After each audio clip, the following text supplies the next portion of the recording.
नमस्कार दोस्तों, आप देख रहे हैं इंडिया न्यूज़ का डिजिटल प्लेटफॉर्म और मैं हूं अरविंद चतुर्वेदी। नरेंद्र मोदी का मां से बहुत ही भावुक रिश्ता था। मां को लेके नरेंद्र मोदी हमेशा कुछ कहना चाहते थे, कुछ लिखना चाहते थे, पढ़ना चाहते थे, लेकिन समय के अभाव में वो ऐसा नहीं कर पाते थे।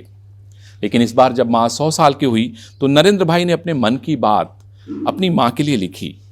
अपने मन की बात में नरेंद्र भाई ने क्या लिखा वो मैं आपको सुनाना चाहता हूं। नरेंद्र मोदी ने लिखा कि माँ ये सिर्फ शब्द नहीं है, जीवन की ये वो भावना है जिसमें स्नेह, धैर्य, विश्वास कितना कुछ समाया होता है। दुनिया का कोई भी कोना हो, कोई भी देश हो, हर संतान के मन में सबसे अनमोल माँ होती है। माँ सिर्फ हमारा शरीर ही नहीं करती बल्कि हमारा मन, व्यक्तित्व, आत्मविश्वास भी गढ़ती है और अपनी संतान के लिए ऐसा करते हुए वह खुद को खपा देती है, खुद को भुला देती है। आज मैं अपनी खुशी, अपना सौभाग्य आपसे साझा करना चाहता हूँ। मेरी माँ हीराबा 18 जून को अपने 100वें वर्ष में प्रवेश कर रही है, यानी उसका जन्म शताब्दी वर्ष प्रारंभ हो रहा है। पिताजी आज होते तो पिछले सप्ताह वो भी 100 वर्ष के हो गए होते। पिछले ही हफ्ते मेरे भतीजे ने गांधीनगर से माँ के कुछ वीडियो भेजे हैं। घर पर सोसाइटी के कुछ नौजवान लड़के आए हैं, पिताजी की तस्वीर कुर्सी पर रखी है, भजन कीर्तन चल रहा है और माँ मगन होकर भजन गा रही है, मंजीरा बजा रही है। माँ आज भी वैसी है। शरीर की ऊर्जा भले कम हो गई हो लेकिन मन की ऊर्जा यथावत है। वैसे हमारे यहाँ जन्मदिन मनाने की कोई परंपरा नहीं रही, लेकिन परिवार में जो नई पीढ़ी के बच्चे हैं उन्होंने पिताजी के जन्मशती वर्ष में इस बार 100 पेड़ लगाए हैं।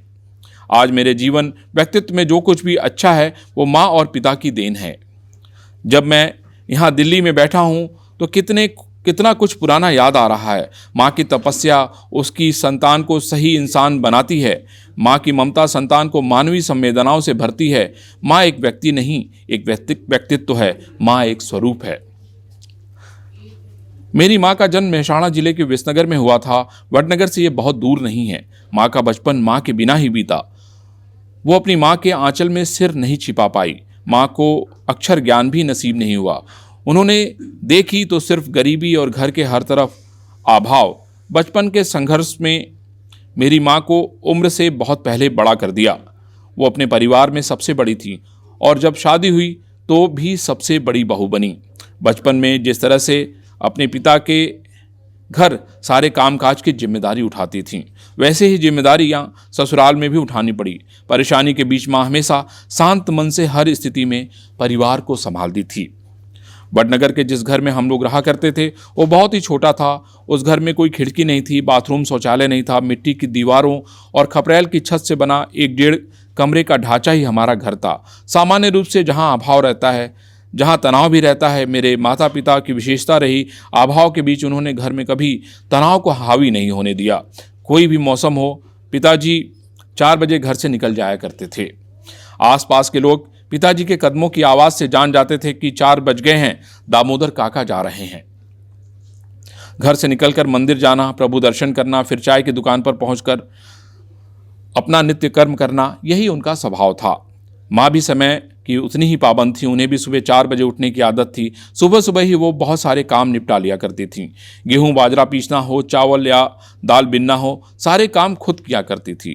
काम करते हुए माँ पसंदीदा भजन या प्रभातियाँ गुनगुनाती थी। नरसिंह मेहता जी का प्रसिद्ध भजन है जल कमल छांडी जाने वाला स्वामी अमारो जागसे, वे उन्हें बहुत पसंद है। एक लोरी भी है, शिवाजी नू हलारडू, माँ ये भी बहुत गुनगुनाती थी। माँ कभी अपेक्षा नहीं करती थी कि हम भाई बहन अपनी पढ़ाई छोड़कर उनकी मदद करें।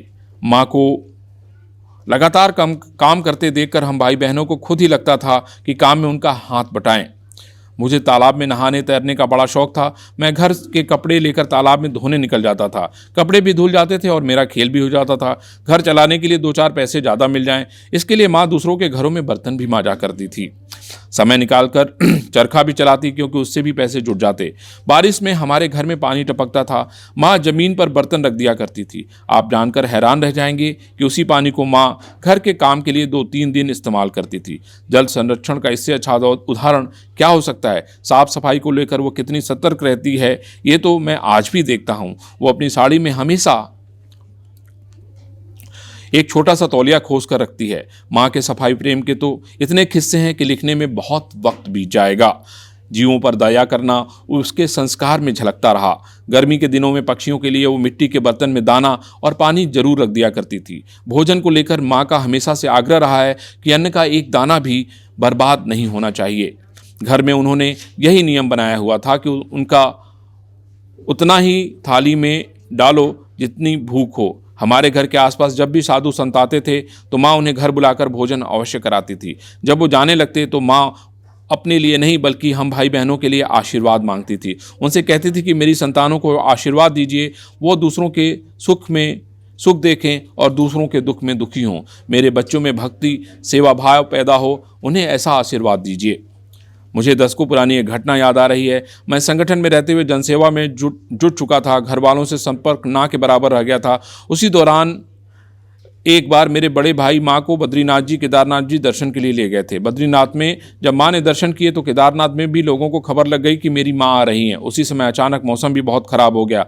ये देख कुछ लोग केदार घाटी से नीचे की तरफ चल पड़े। वो रास्ते में बुजुर्ग महिलाओं से पूछते जा रहे थे कि क्या आप नरेंद्र मोदी की माँ हैं।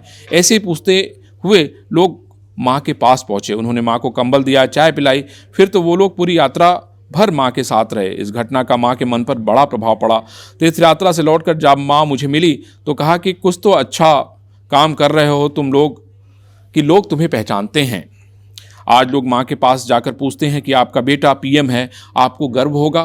तो माँ का जवाब बड़ा गहरा होता है। माँ उन्हें कहती है कि जितना आपको गर्व होता है उतना मुझे भी होता है। वैसे भी मेरा कुछ नहीं है, मैं तो निमित्त मात्र हूँ, वो तो भगवान का है। अब तक 2 बार ही ऐसा हुआ है जब माँ किसी सार्वजनिक कार्यक्रम में मेरे साथ आई। एक बार जब मैं एकता यात्रा के बाद श्रीनगर के लाल चौक पर तिरंगा फहरा कर लौटा था तो अहमदाबाद में हुए नागरिक सम्मान कार्यक्रम में माँ ने मंच पर आकर मेरा टीका किया था।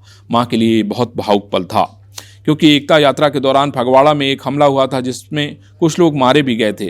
दूसरी बार वो सार्वजनिक तौर पर मेरे साथ तब आई जब मैंने पहली बार मुख्यमंत्री के रूप में शपथ ली। मुझे एक और वाकया याद आ रहा है। जब मैं सीएम बना तो मेरे मन में इच्छा थी कि अपने सभी शिक्षकों के सार्वजनिक रूप से सम्मान करूं।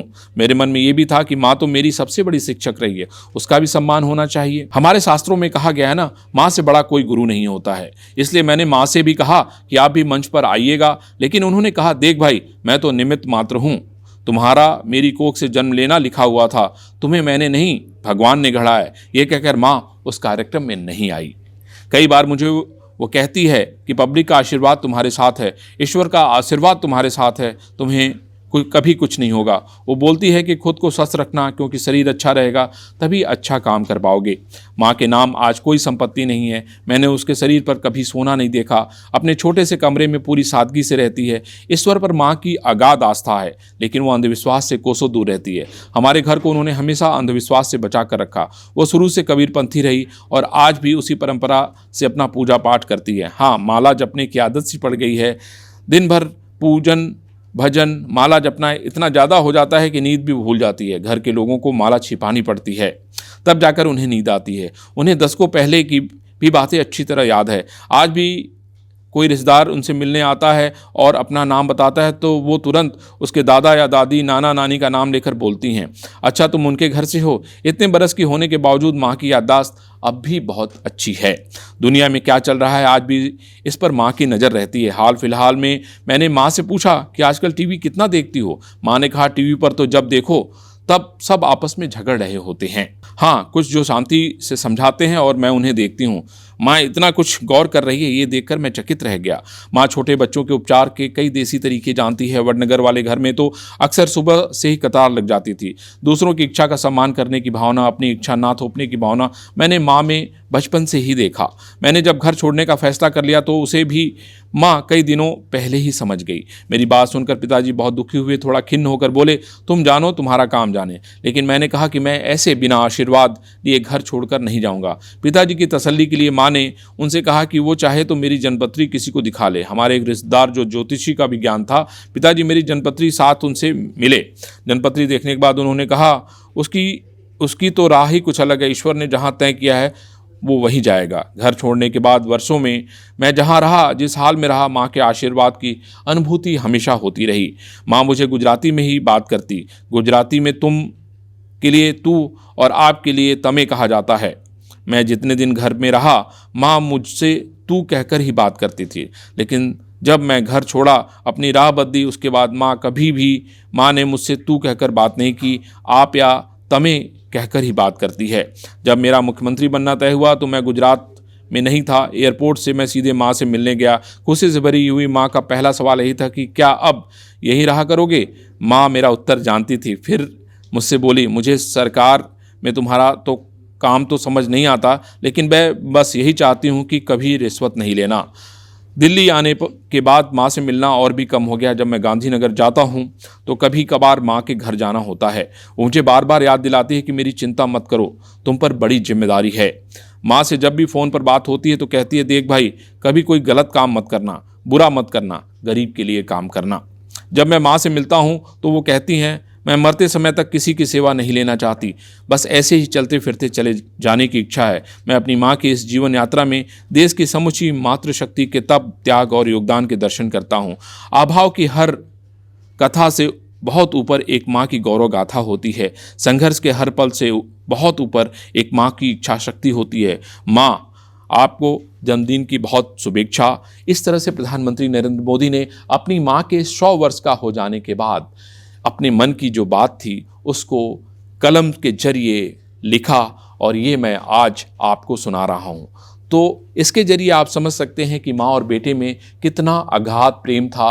आज नरेंद्र मोदी कितने दुखी होंगे और उनको वो पुरानी बातें सारी याद आ रही होंगी कि जब कठिन समय में माँ उनके लिए बहुत कुछ किया करती थी।